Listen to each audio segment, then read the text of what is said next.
வணக்கம், welcome to Annie's kitchen. Annie's கிச்சனில் இன்றைக்கி அண்ணி உங்களுக்காக சமைக்க போகிறது கொத்தவரங்காய் பொரியல். இது கொத்தவரங்காய் பொரியலை சின்னதாக அரிஞ்சு நிறையா பூண்டு போட்டு செஞ்சோம்னாலே ரொம்ப நல்லாயிருக்கும்.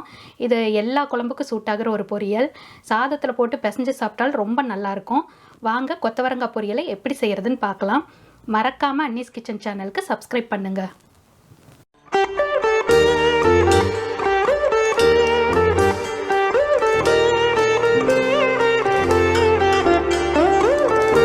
கொத்தவரங்காய் பொரியல் செய்கிறதுக்கு ஃபஸ்ட்டு எண்ணெய் ஊற்றிக்கலாம்.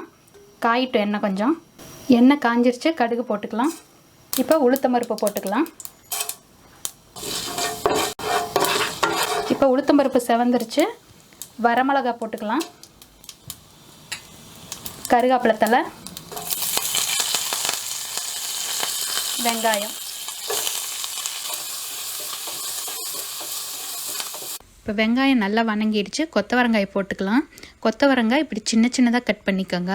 இப்போ அதையும் போட்டுக்கலாம். இப்போ கொத்தவரங்காய் நல்லா வணங்கட்டும். இப்போ கொத்தவரங்காய் வணங்கிடுச்சு, பூண்டு போட்டுக்கலாம். பூண்டு சின்ன சின்னதாக இந்த மாதிரி கட் பண்ணி ஆட் பண்ணிக்கோங்க. இப்போ உப்பு போட்டுக்கலாம். இப்போ ஒரு கலக்கி விட்டுட்டு கொத்தவரங்காய் வேகிறதுக்கு தண்ணி ஆட் பண்ணிக்கலாம். இப்போ மூடி போட்டு ஒரு 10 நிமிஷம் வேகட்டும். இப்போ காய் மூடி வச்சு 10 மினிட்ஸ் ஆச்சு. நம்ம திறந்து பார்க்கலாம். காய் வெந்திருக்கும் பாருங்கள், நல்லா காய் வெந்துருச்சு. இப்போ இதில் கொஞ்சம் ரெட் சில்லி பவுடர் போட்டுக்கலாம். போட்டு நல்லா ஒரு கலக்கிட்டு தேங்காய் போட்டுக்கலாம்.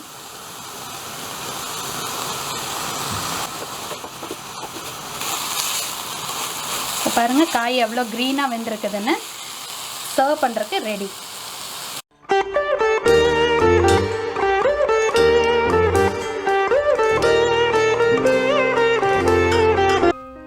இதை செஞ்சு பார்த்துட்டு எப்படி இருந்ததுன்னு கமெண்ட்டில் சொல்லுங்கள்.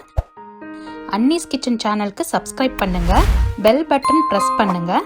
பெல் பட்டன் ப்ரெஸ் பண்ணிங்கன்னா நான் போடுற வீடியோஸ் உங்களுக்கு நோட்டிஃபிகேஷன்ஸில் வரும்.